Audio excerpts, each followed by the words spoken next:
Hello students, this is Nirmala and today we are going to see class 8 history chapter number 1 how, when and where. In this lesson we are going to see different parts.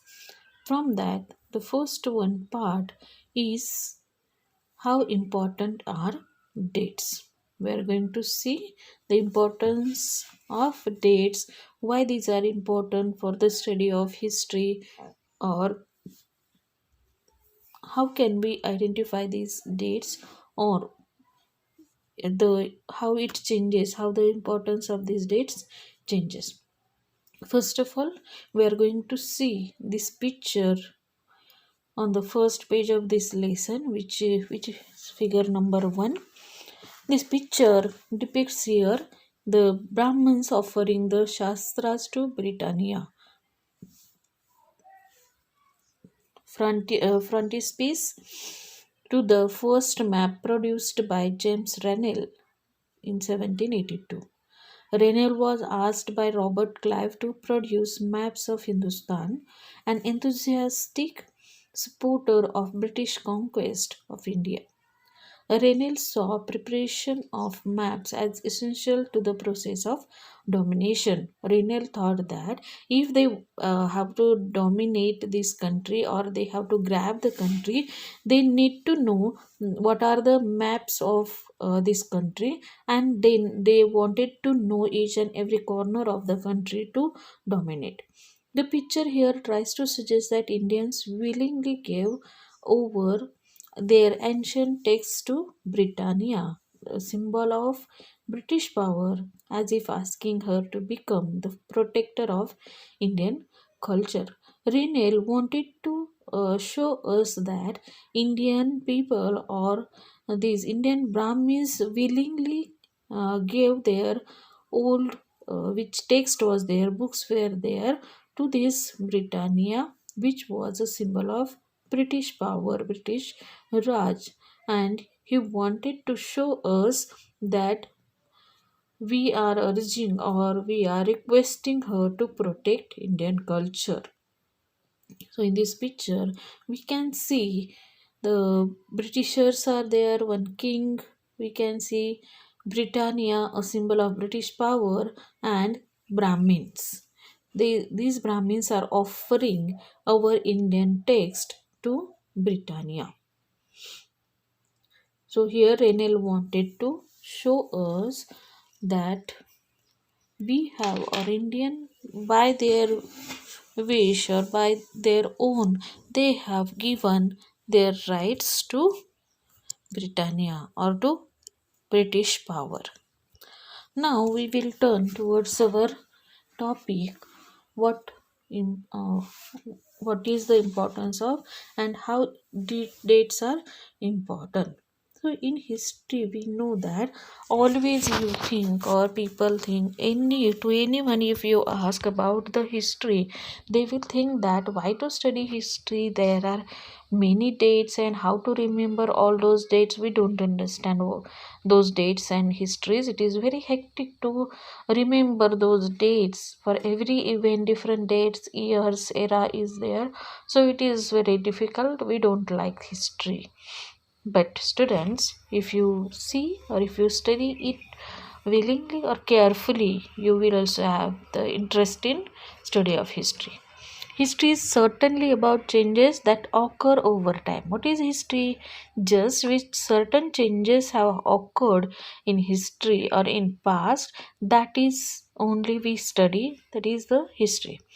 It is about finding out how things were in the past and how things have changed. How the things, everything was there in the past.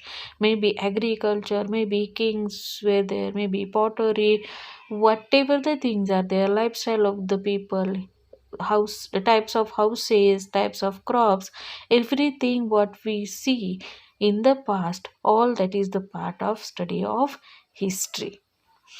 As soon as we compare the past with the present, we refer to time, we talk of before and after. So, when we talk about the history, that is the part of just what has happened before and what has happened after said anything.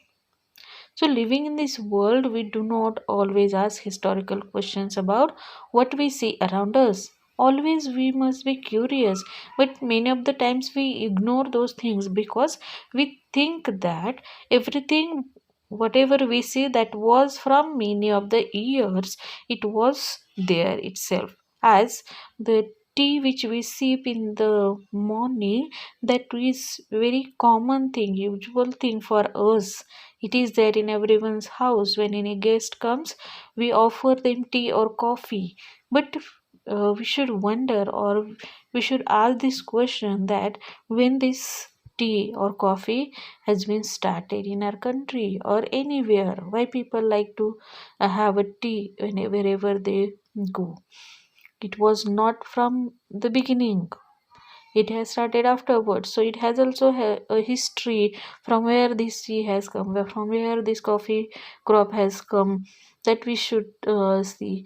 Or when we are traveling through railways, at that time also we can see that when these railways has started or how it has come to use. So these are the importance of dates, or we will see in further point also that newspapers we read. Previously, people did not have these newspapers or media to get the knowledge.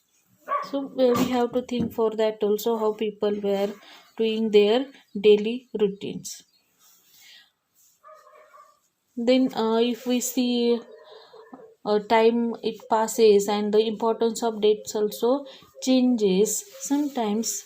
When any date is unknown for the historians, they may have written that some era or period like 18th century, 17th century, whole centuries maybe name is given, or sometimes it is given like early 20s, early 30s, or in the year of 1980. Like these examples are given because certain date is unknown for any event. There can be no one clear date for a process such as this.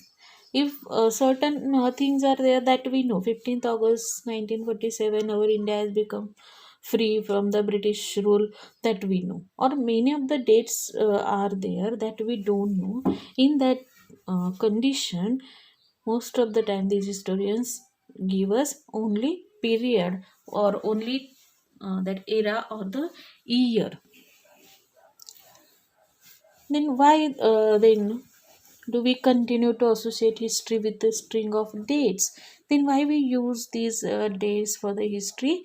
But yes, these dates are important because these many of the battles when started, or many of the big events were there, like birth of any child or a king, or his lifestyle, his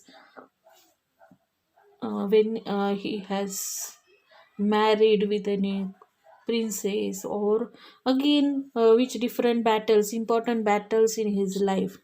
Like we know the example of Shivaji Maharaj, different battles he has fought with the different enemies. But in that again, from his birth everything was important, how his birth was there. Then how from childhood he has got the all the knowledge from Ramayana, Mahabharata stories. Jijamata has given him training, proper training. So each and everything is shown in his history. Like that, for particular events, certain events, we need these dates. That when he fought different, these forts are there, he captured. These events are important. Then when he has crowned, or when he got married, when he had children, or when his achievements were there, or every these particulars were there, they needed particular dates, specific dates. As we have seen in the history textbook, we see many of the times that historians write these dates, particular dates are there, and we have to learn those dates because those are important. Due to that date, we come to know about the particulars of that era. Then we have to know about the lifestyle of the people, what was there, how their livelihood was, or which types of crops they have grown or they were growing, what type of markets were there, which types of clothes they worn in the past. That is also important. What type of society was there and how the society has changed from past to now. Now, if you see here one picture, Lipton's teas. The picture is advertising a tea and coffee. The this advertisement helps to create a taste because people did not know about this beverage, and at the beginning they have started to give this advertise in a newspaper. In this advertisement, it is shown that when the Queen Victoria of Britain's third son is sitting on a horseback, and backside of his horse, back on the background, there is a outer wall of an Indian palace. It means that they wanted to show that if you will purchase this tea, if you will sip this tea, your life also will become precious. Your life also will become like this prince, that how luxurious life he has or how his livelihood is there. Your life also will become like that luxurious, they wanted to show.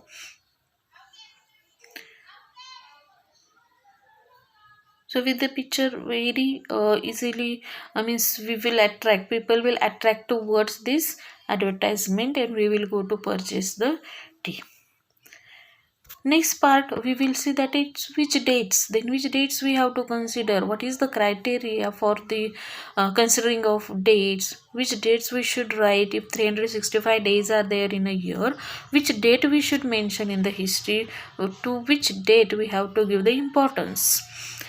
The dates we select, the dates around which we compose our story of past, are not important on their own. Why these dates are important? That date particular has no any importance. What story we write around it, or what is the event of that date, gives it importance. They become vital because we focus on a particular set of events as important.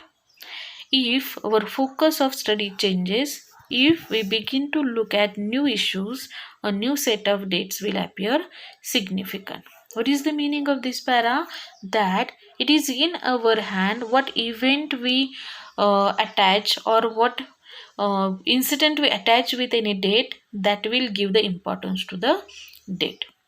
If we see many of the governor generals or viceroys have were there, our Indian history or British rule starts from Governor General Warren Hastings and it ends with the last viceroy, Lord Mountbatten. In between, many governor generals and viceroys were there, like Warren Hastings, Wellesley, Bentinck, Dalhousie, Canning, Lawrence, Letton, Ripon, Curzon, Harding, Irvine. Many of these when generals, governor generals and viceroys were there in their period, they have followed many of the activities, many policies that brought in our country, many achievements they got, and due to those things like activities, policies, and achievements, those dates have become important in the study of history. The chronology of their lives mark the different chapters of the history of British India. Their personal life has not any matter here, but what work they have done in our country, or which activities they have done, which policies they brought in government, what achievements they got, that has the importance in history. Then, can we not write about the history of this period in a different way? How can we make it different? How do we focus on the activities of different groups and classes in Indian society within the format of this history of governor generals? Separately, also, we can make this history separate, each governor's, each viceroy's history also we can make. When we write history or a story, we divide it into chapters because only one lesson, one lesson or continuously in one part, we can't study it, we can't remember it, or we can't understand it. So it is needed to make it in parts. In the histories that revolve around the life of British Governor Generals and the activities of Indians simply do not fit. They have no space. Only British Governor Generals and their activities. The history revolves around all those things. Clearly, we need another format for our history. This would mean that the old dates will no longer have the significance they earlier had. A new set of dates will become more important for us to know. So only history and history again and again, only that study is not important. We have to see another importance of the dates. So we will move forward. The picture of Warren Hastings you can see here on the page. The first Governor General of India in 1773.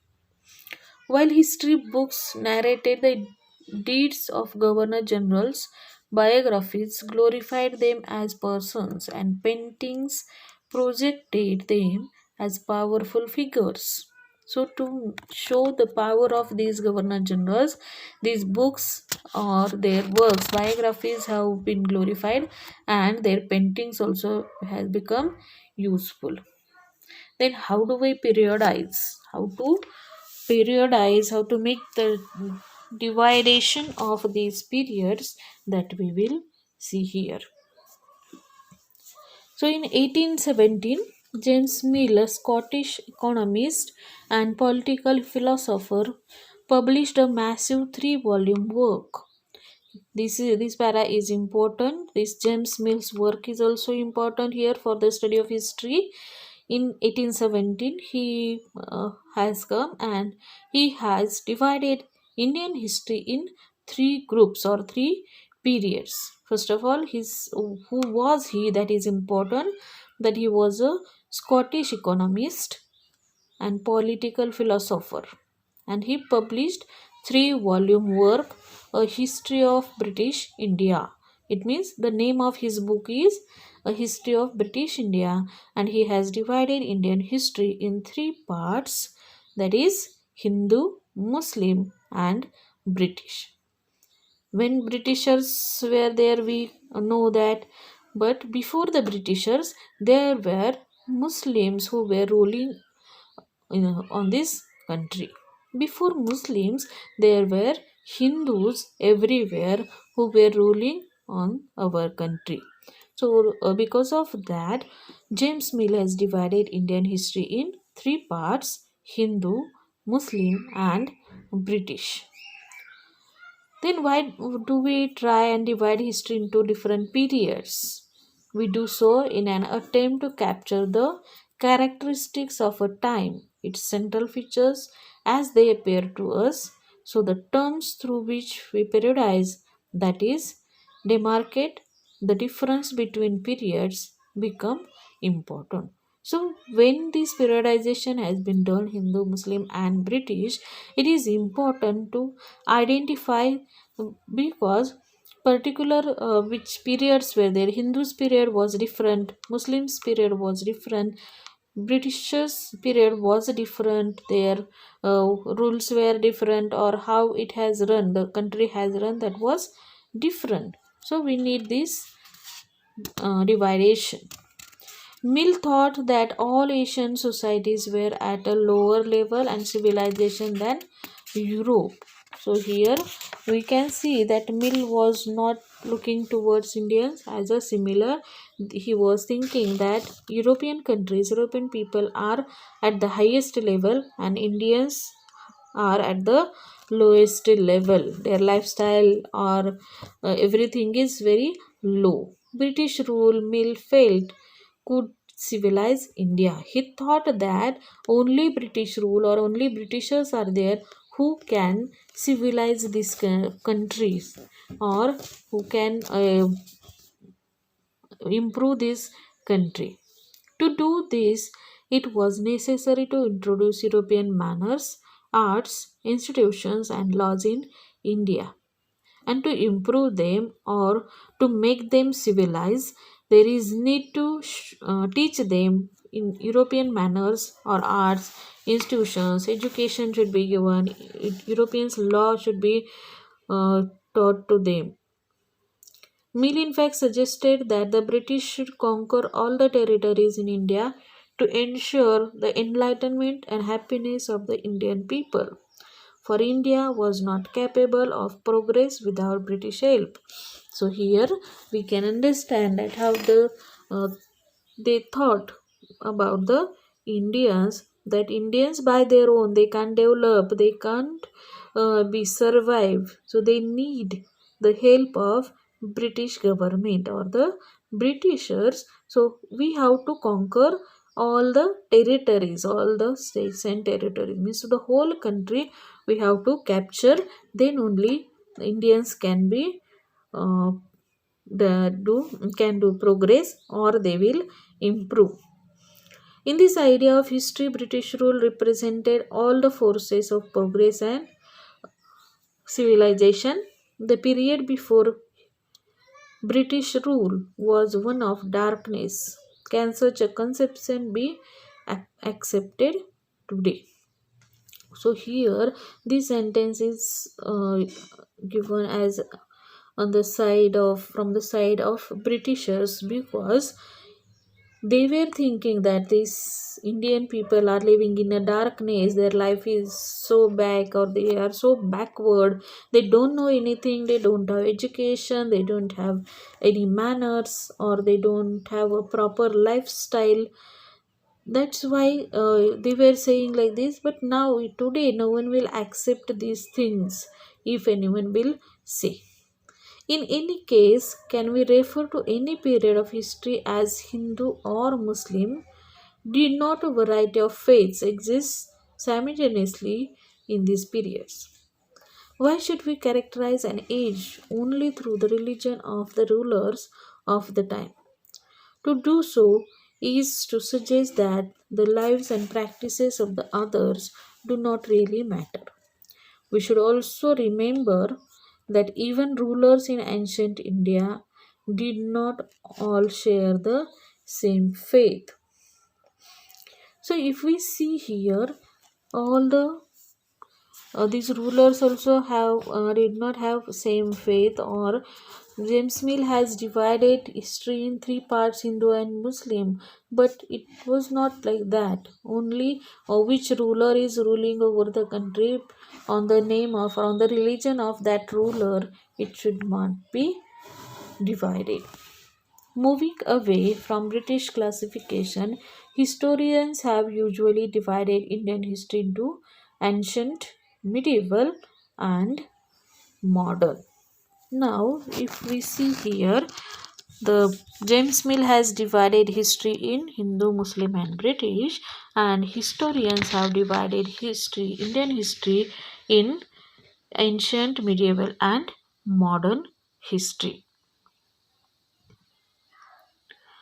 This division too has its problems.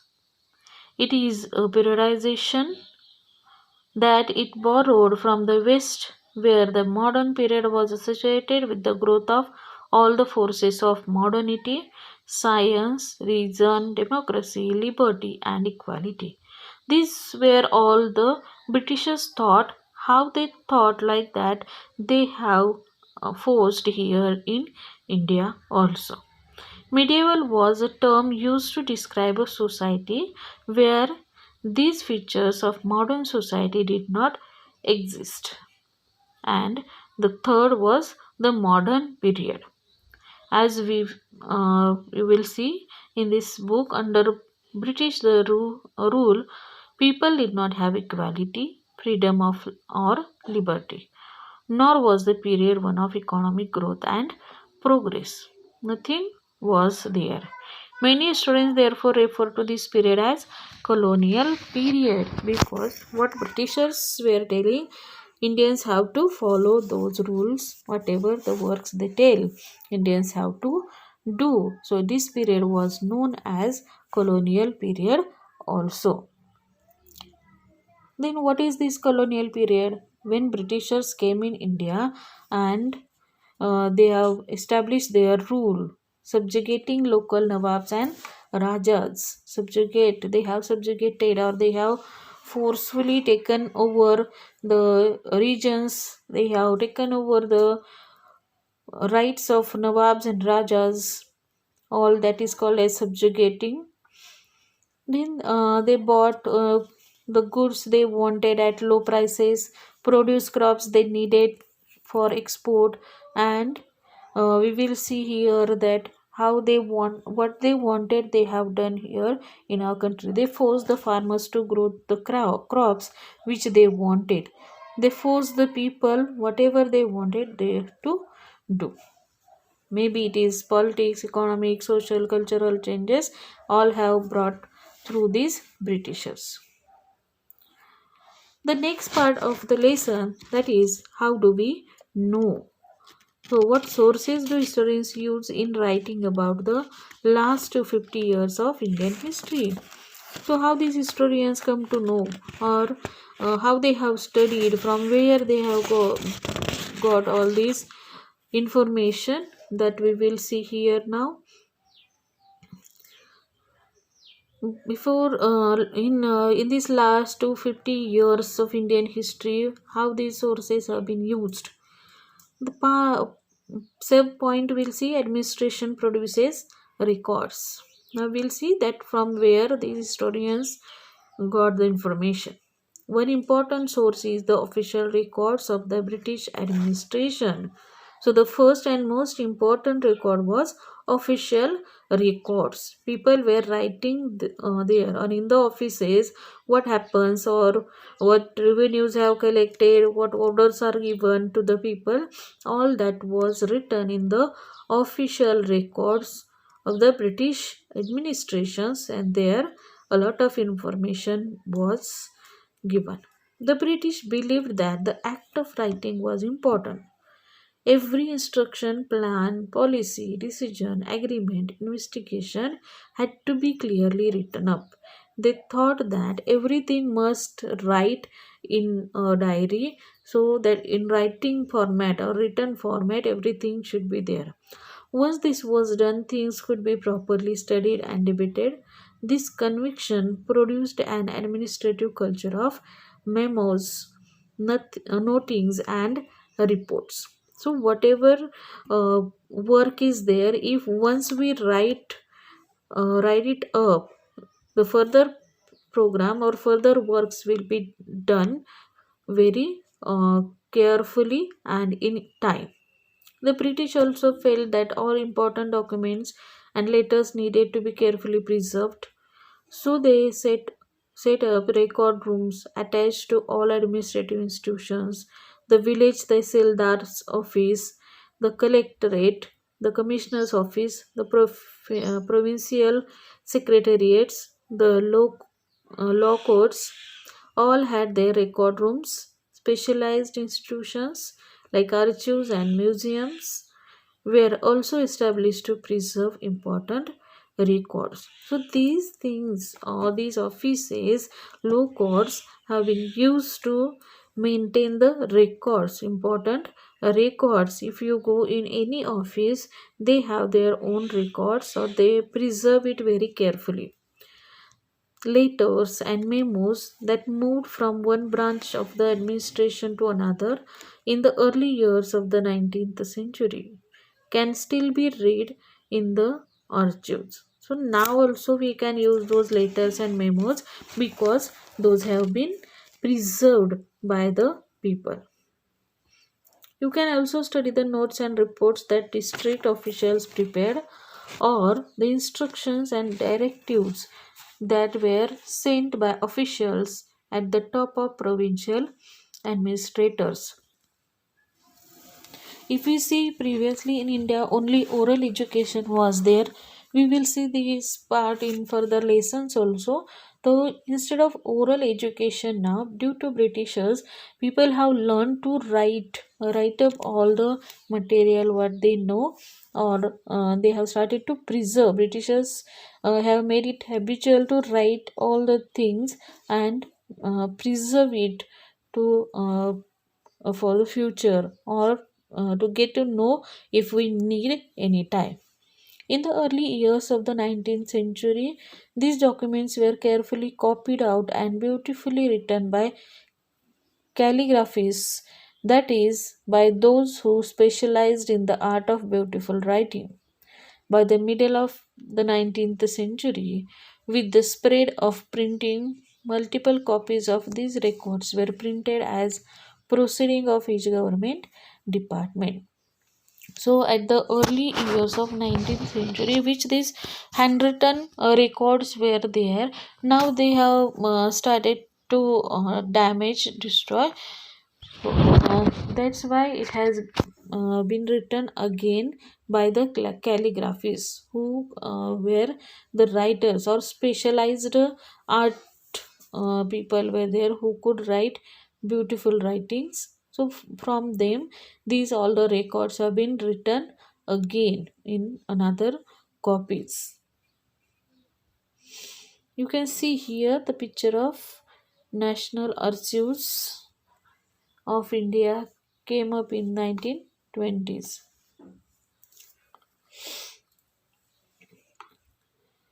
Then source 1 is on the right corner, reports to the Home Department. You can read that also. In 1946, the colonial government in India was trying to put down a mutiny that broke out on the ships of the Royal Indian Navy. Here is a sample of kind of reports the Home Department got from the different dockyards. So that how they have depicted, they have written here the record. Bombay, arrangements have been made for the army to take over ships and establishment. Another record we can see here, Karachi is also 301 mutineers are under arrest and few more strongly suspected are to be arrested. So these which news are there, we can come to know through these records only. After many years also, we are reading these records because those people have preserved these in archives. In this picture also you are seeing the National Archives of India came up in 1920s, and in that again museum and archive, both the things are there. So all the important documents or which important things are there from the history that have been preserved. Next part, we it is there surveys become important. When records, we have seen that with the help of these records we get the information about the past. Then what is these surveys? The practice of surveying also became common under the colonial administration. The British believed that a country had to be properly known before it could be effectively administered. So, when they wanted to start to administer the country, they wanted to survey the whole country, or they wanted to know each and every corner of the country, that which people live, what is their lifestyle, or where they can expand their rule, what are the opportunities they have over there. So, they wanted to survey over every part. By the early 19th century, detailed surveys were being carried out to map the entire country. In the villages, revenue surveys were conducted. Revenue surveys again, it is different because they wanted to know that how many people are in a village, how many families are there, how much land they have, and according to that they will offer the this revenue to those people. The effort was to know the topography, the soil quality, the flora, the fauna, the local histories, and the cropping pattern, all the facts seen as necessary to know about to administer the region. They wanted to do very deep study of every region, that which type of topography means which type of land is there, mountainous region or plain, plateau, valleys, that they wanted to know the soil quality or fertile soil is there or not, which types of plants, animals live in that region, what is the local history or which types of crops grow in any region, that all things they wanted to know. Census operations were held every 10 years. These prepare detailed records of the number of people in all the provinces of India. Census, we know that counting of the population, counting of the people of any region, that is called as census. So after every 10 years they were doing this counting or the census, and they came to know about the number of people of every region. Noting information on caste, religion, and occupation. There were many other surveys, botanical surveys, zoological surveys, archaeological surveys, or anthropological surveys, and forest surveys. Different types of surveys have been done. Then, what official records do not tell? We have seen the official records, what they have told us, but what not, which things these official records could not tell us.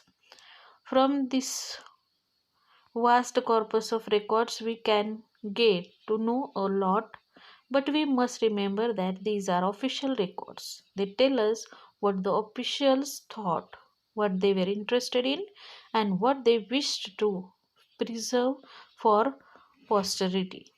These records do not always help us understand what other people in the country felt and what lay behind their actions. It means that which official records are there, they will give us information about how much land is there, which type of people live in any region, or which types of clothes they were wearing, which types of crops they grown. This information we will get, but what about others? Many of other things are there that we can't know about from these records. So, which things are there that we can't know from the official records, and that from where we will get this? We will get this remaining information from the diaries of the people. If any regions people live writing the diaries, that diaries accounts of the pilgrims, the temples which are there, from those we will get information from the accounts of the pilgrims, travelers, autobiographies of the people, autobiographies of important personalities, and popular booklets. From all these, or from the local bazaar which document, if we get, from that we will get very very small information which we don't get from the official records. Or as printing spread, newspapers were published and issues were debated in public. Leaders and reformers wrote us to spread their ideas. Poets, novelists wrote to express their feelings. When newspapers started at that time, people have started to express their feelings through the poems or through the writings. All these sources, however, were produced by those who were literate. These all things were useful for the literate people who can read and write, but it was difficult for the illiterate people who couldn't read and write to read all these whatever the newspaper or books are there. They couldn't read. From this, we will not be able to understand how history was experienced and lived by the tribals and peasants, the workers, and in the mines, or the poor on the streets. So, these all people were illiterate people, and about them we can't know about with these official records or these diaries and biographies, autobiographies also. Yet, this can be done if we make a little bit of effort when we will see about the other things, like the which oral history also was there from one generation to another generation, which has been passed through that also we come to know, as well as old stories, or if we meet old people we will come to know about them. On another side, if you are seeing not fit for human consumption, so one column is given that will read newspapers provide accounts of the movements in different parts of the country. Here is a report of police strike in 1946.